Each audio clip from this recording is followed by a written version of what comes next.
বয়োজ্যেষ্ঠকে আমার প্রণাম এবং সকল শিশুকে আমার আন্তরিক ভালোবাসা জানিয়ে আজকে আমি আমার বক্তব্য শুরু করছি। সবার আগে আমার তরফ থেকে আপনাদের সকলকে শুভ নববর্ষ। আজকে আমরা 1432 বঙ্গাব্দ থেকে 1433 বঙ্গাব্দে পদার্পণ করলাম। আমাদের বাংলা ভাষা প্রায় 25 কোটি মানুষের মাতৃভাষা। আমাদের এই বর্তমান পৃথিবীতে প্রায় 8,000-এরও বেশি সরকারি স্বীকৃতিপ্রাপ্ত ভাষা রয়েছে, যার মধ্যে আমাদের এই বাংলা ভাষা 5ম স্থান অধিকারী। অর্থাৎ কত না লোক এই বাংলা ভাষায় কথা বলেন। তাহলে এই বাংলা ভাষায় যখন এত লোক কথা বলেন, তাহলে কি বাংলা ভাষা এই একদিনেই সৃষ্টি হয়েছিল? মানে আমাদের এই আধুনিক বাংলা ভাষা? সহজ উত্তরে না। সৃষ্টির উষাকাল থেকে যেমন আমাদের সমাজ, অর্থনীতি, শিক্ষা, রাজনীতি প্রভৃতি নানা বিষয়ে বিবর্তন ঘটে চলেছে, তেমনই আমাদের ভাষারও কিন্তু বিবর্তন ঘটে চলেছে এবং বাংলা ভাষার ক্ষেত্রে তার বিরূপ ঘটেনি। ইন্দো ইউরোপীয় ভাষা গোষ্ঠীর ইন্দো আর্য শাখা থেকে সৃষ্টি হয় সংস্কৃত ভাষা। ভাষাবিদরা মনে করেন সপ্ত সিন্ধু অঞ্চলে সংস্কৃতের সৃষ্টি। ঋগ্বেদ রচিত হয় এই সংস্কৃত ভাষাতেই। 500 খ্রিস্টপূর্বাব্দে মহর্ষি পাণিনি এই সংস্কৃত ভাষাকে একটি নির্দিষ্ট নিয়মে বেঁধে ফেলেন, যার ফলে ভাষার সংস্কার ঘটে এবং ভাষাটির নাম হয় সংস্কৃত। এই সংস্কৃত ভাষা ছিল উচ্চশিক্ষিত এবং পণ্ডিতদের মার্জিত ভাষা।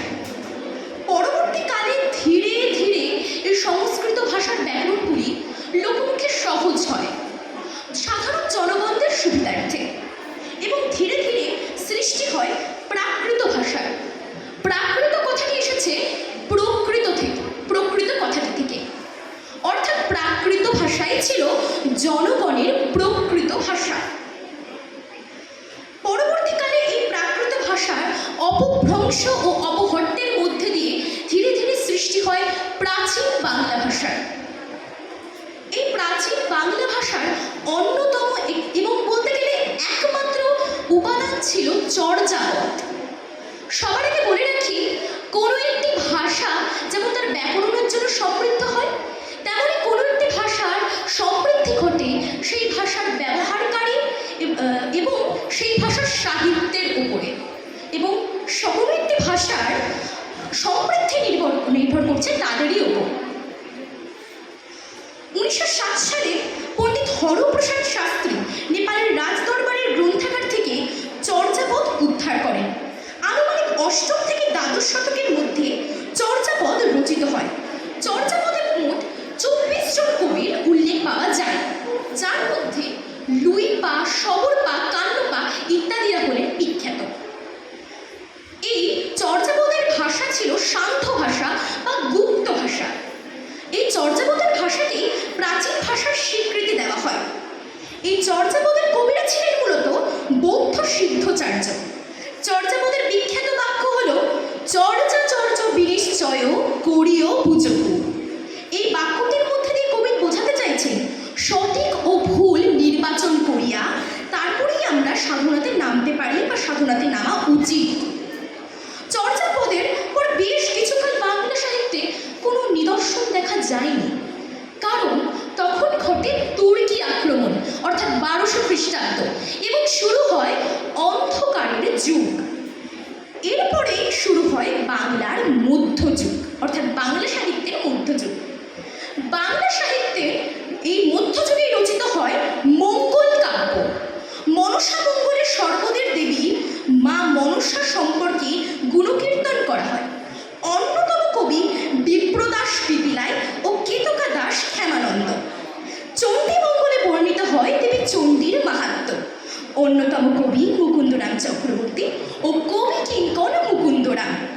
ধর্মমঙ্গলে ধর্ম ঠাকুরের মাহাত্ম্য ও লাউ সেনের কাহিনী বর্ণিত হয়। অন্যতম কবি ঘনরাম চক্রবর্তী ও রামাই পণ্ডিত। অন্নদামঙ্গলে দেবী অন্নপূর্ণার মাহাত্ম্য বর্ণিত হয়। এর মধ্যে বিদ্যাসুন্দর কাহিনীটি খুব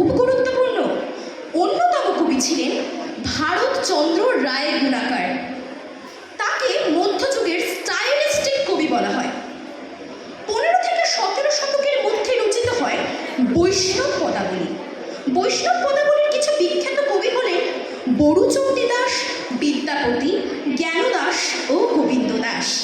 রাধাকৃষ্ণের প্রেমলীলার ওপর ভিত্তি করে এই বৈষ্ণব পদাবলী রচিত হয়।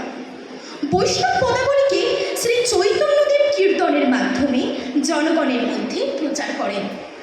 বৈষ্ণব পদাবলীর অন্যতম একটি লাইন হল, সবার উপরে মানুষ সত্য, তাহার উপরে নাই।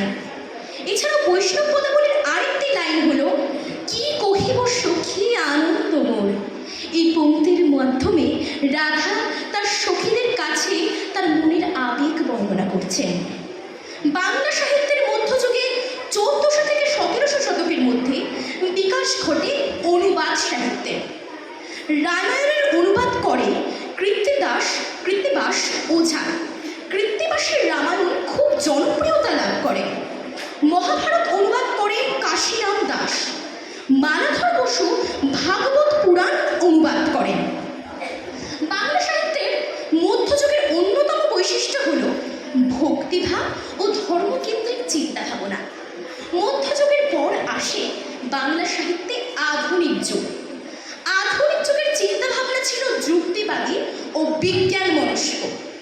জাতীয়তাবাদ, দেশপ্রেম, ব্যক্তি স্বাতন্ত্র্য ও বাস্তববাদ আধুনিক যুগের সাহিত্যিক ছিল মূল বৈশিষ্ট্য।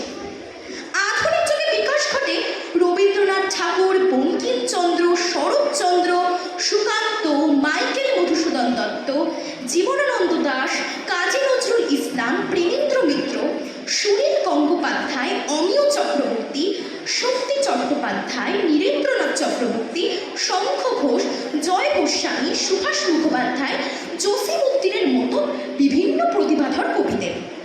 আমাদের মাতৃভূমি ও বাংলা ভাষার উন্নতির ক্ষেত্রে তাদের অবদান অনস্বীকার্য। রবীন্দ্রনাথ ঠাকুরের প্রথম দিকের লেখাগুলি সংস্কৃত ঘেঁষা হলেও পরবর্তীকালে ভাষা হয়ে যায় সহজ। রবীন্দ্রনাথ ঠাকুর আমাদের মাতৃভূমিকে নিয়ে বলেছেন, আমার সোনার বাংলা, আমি তোমায় ভালোবাসি। বলেছেন, সার্থক জনম আমার, জন্মেছি দেশে।